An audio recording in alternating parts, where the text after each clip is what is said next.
Pemirsa, terima kasih Pian masih bersama kami. Berita selanjutnya mengabarkan, sejak diberlakukan PSBB di Banjarmasin, keberadaan pos perbatasan kada dilengkapi dengan tenaga kesehatan yang memeriksa suhu tubuh bagi yang berlalu lalang. Selawas ini, pos penjagaan hanya memeriksa kartu identitas, padahal kada menutup kemungkinan orang yang berlalu lalang tersebut dalam keadaan sakit atau terpapar virus corona. Sejak diberlakukan pembatasan sosial berskala besar di Banjarmasin, keberadaan pos perbatasan kada dilengkapi dengan tenaga kesehatan yang memeriksa suhu tubuh bagi yang berlalu lalang. Selawas ini, pos penjagaan hanya memeriksa kartu identitas, padahal kada menutup kemungkinan orang yang berlalu lalang tersebut dalam keadaan sakit atau terpapar virus corona. Juru bicara tim gugus tugas COVID-19 Banjarmasin, Dr. Mahli Riyadi, Wahid Akoni Prima TV usai penyampaian LKPJ 2019 di Komisi 4 DPRD Banjarmasin, tengah hari Senin 18 Mei 2020 memadahkan, bila keterbatasan petugas kesehatan menjadi sebab utama kada dilakukannya pemeriksaan kesehatan di pos perbatasan tersebut karena yang diperiksa orang yang berlalu lalang begitu banyak. Kepala Dinas Kesehatan Banjarmasin ini menyatakan sudah menyediakan alat termogan dan meminta bantuan personel Satpol PP Banjarmasin untuk melakukan pemeriksaan kesehatan bagi warga yang melintas di pos perbatasan tersebut. Dr. Mahli Riyadi menegaskan kunci utama keberhasilan lenyapnya corona di Banjarmasin adalah tergantung dari peran serta dan kedisiplinan warga untuk memenuhi anjuran pemerintah.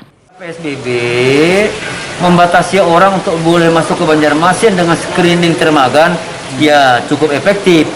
Yang menjadi tidak efektif itu adalah apabila termagannya hanya 5 sementara orang yang masuk itu 20-30 ya akhirnya kan tidak cukup. Nah akhirnya 5 memeriksa orang 30 atau 50 kendaraan yang masuk, ya akhirnya tidak efektif, menjadi tidak efektif karena apa? Tidak sebanding jumlah termagan dengan orang yang berhadapan dengan kita. Ada yang berpendapat seperti ini, Pak. Kan yang sakit itu kan orangnya, bukan identitas dirinya gitu, Pak. Ya. Nah, ketika identitas dirinya Banjarmasin akan masuk, siapa tahu orang itu membawa penyakit. Itu kan yang jadi masalah, Pak. Ya, makanya sebenarnya konsepnya ketika PSBB itu semua dibatasi orang tidak keluar. Semua kantor WFH kecuali mereka yang bekerja mengurusi kebutuhan pokok orang. Nah, jadi kalau betul-betul PSBB itu dilakukan, maka tidak banyak seperti yang kita hadapi saat ini.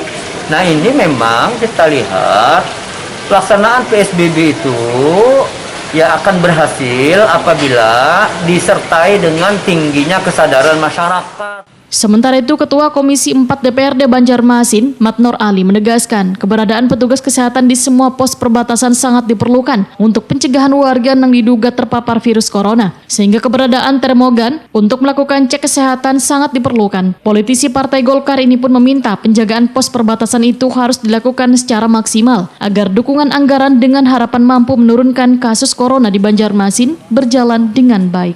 Kesepakatan waktu rapat dengan Kapolres bersama-sama itu diserahkan dengan Satpol PP untuk yang dikasihkan alat itu. Artinya tetap diperiksa, cuman alat medis, orang medisnya tidak ada di tempat. Gitu kan. Dan itu tidak perlu harus melakukan suatu kesimpulan kan cuma ngetes gini, oh ini pernah cukup gitu kan seperti itu kan. Satu. Yang kedua, karena komunitas orang yang masuk ini dengan alat yang tidak stabil banyak jumlahnya, mengetes orang bisa 100 cuma 2 orang aja, maka overload lah. Akhir seolah-olah nang kayak sampel saja. Iya. Nang kayak diolah sampling saja lah. Ada beberapa yang tidak dites. Ada yang bisa dites karena jumlah kita ini kada banyak. Jika misalnya sampai 25 kalau ngantes orang banyak orang masuk, jadi ada yang lolos kalau dites. Nah, berarti harusnya menurut Pian sebagai tupoksi kesehatan seperti apa, Pak? Harus ada lengkap itu sebenarnya. Harus lengkap. Ya kan supaya kita untuk apa misalnya kita cuman kesahnya aja, cuman banyak juga yang lolos. Berarti kan seremonial aja kan? Gitu loh. Nah, kira-kira mungkin kalau masalah SDM kita sangat memaklumin karena Dinas Kesehatan ini adalah kekurangan SDM kita. Yang kedua kita kasihan juga mereka kan. Coba kita sedang guring ini sudah begawi, masih begawi.